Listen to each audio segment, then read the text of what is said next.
நெல்லிக்குப்பம் என்ற கிராமத்தில் 2 மீனவர்கள் நண்பர்களாக இருந்தனர். ஒரு நண்பரின் பெயர் ஜெகதீஷ், மற்றவன் பெயர் பிரகாஷ். இருவரும் தினமும் காலை நேரத்தில் கட்டுமரத்தில் ஏறி மீன் பிடிக்கச் செல்வதை வழக்கமாகக் கொண்டிருந்தனர். ஒரு நாள் காலை நேரத்தில் இருவரும் வழக்கம் போல் மீன் பிடிக்கச் சென்றனர். அன்றைய தினம் மாலை நேரம் ஆகியும் கூட இருவர் வலையிலும் போதுமான மீன்கள் சிக்கவில்லை. மிகக் குறைந்த அளவிலேயே மீன்கள் மாட்டின. கரையை அடைந்த இருவரும் தங்களுக்கு கிடைத்த மீனை பங்கிட்டு பார்த்தனர். நண்பனே, இந்த மீன்களை விற்று அதில் கிடைக்கும் பணத்தில் நம் இருவர் குடும்பத்திற்கும் போதிய உணவுப் பொருட்களை வாங்கிச் சமைப்பது கடினம்.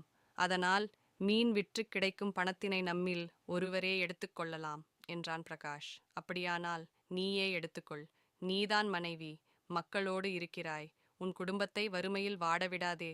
நீயே எடுத்துக்கொள் என்றான் ஜெகதீஷ். இல்லை நண்பனே, உன் குடும்பத்தில் 2 நபர்கள் அதிகமாக இருக்கின்றனர். அதனால் நீதான் எடுத்துக்கொள்ள வேண்டும் என்றான் பிரகாஷ். இல்லை நண்பனே, இல்ல, கண்டிப்பாக நீதான் எடுத்துக்கொள்ள வேண்டும். உன் குடும்பத்தை வறுமையில் தவிக்க நான் என்றுமே விடமாட்டேன் என்று அழுத்தமாக கூறினான் ஜெகதீஷ். பிரகாஷும் ஜெகதீஷும் ஒருவரையொருவர் இவ்வாறு விட்டு கொடுக்காமல் தொடர்ந்து பேசிக்கொண்டிருந்தனர். அந்த நேரத்தில் திடீரென சத்தம் கேட்டது. இருவரும் திடுக்கிட்டு திரும்பி பார்த்தனர். அங்கே கடற்கரையில் ஒரு அழகிய பெண் நடந்து வந்து கொண்டிருந்தாள். அந்த பெண்ணை பார்த்த மாத்திரத்தில் இருவரும் திகைப்புடன் வாயடைத்து போயினர். அந்த பெண் தேவதை போன்று காட்சி தந்தாள். அந்த பெண்ணின் முகத்தை இருவரும் உற்று பார்த்தனர். மீனவர்களே, என்ன அப்படி பார்க்கிறீர்கள்? நான் தான் இந்த கடலில் வசிக்கிற கடல் தேவதை. நீங்கள் இருவரும் ஏதோ வழக்கு நடத்தி கொண்டிருப்பது போன்று தெரிகிறது. அது என்னவென்று அறிந்து கொள்ள வேண்டிய உங்கள் அருகில் வந்தேன் என்றாள் கடல் தேவதை. தேவதையே, உன்னை சந்தித்ததில் நாங்கள் மகிழ்ச்சி அடைகிறோம். நாங்கள் இருவரும் பிடிக்கிற மீன்களை பங்கு போட்டுக்கொள்வோம். இப்போது எங்களுக்கு குறைந்த அளவே மீன்கள் கிடைத்துள்ளன. என் குடும்பம் வறுமையில் வாடும். அதனால் மீன்களை எடுத்துக்கொள் என்கிறான் என் நண்பன். என் குடும்பத்தை பற்றி எனக்கு கவலை இல்லை. ஆனால் அவன் குடும்பம் வறுமையில் வாடக்கூடாது என்பதற்காகத்தான் எல்லா மீன்களையும் விற்று கிடைக்கிற பணத்தை என் நண்பன் எடுத்துக்கொள்ளட்டும் என்று சொல்கிறேன்.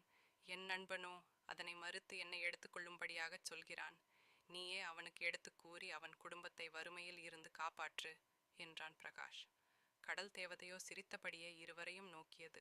நீங்கள் இருவரும் ஒற்றுமையுடன் ஒருவரை ஒருவர் விட்டு கொடுக்காமல் உங்கள் குடும்ப நலன் கருதியே பேசிக் கொண்டிருக்கிறீர்கள்.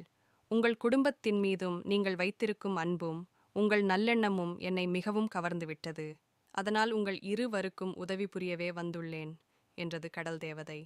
பிறகு பிரகாஷ் முன்பும் ஜெகதீஷ் முன்பும் 2 மூட்டைகள் தோன்றின. கடல் தேவதையும் அங்கிருந்து மறைந்தாள்.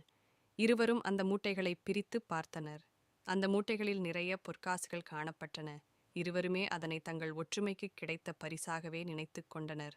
அதைக் கொண்டு பெரிய பணக்காரர்கள் ஆயினர். Please like, share and subscribe our channel, friends.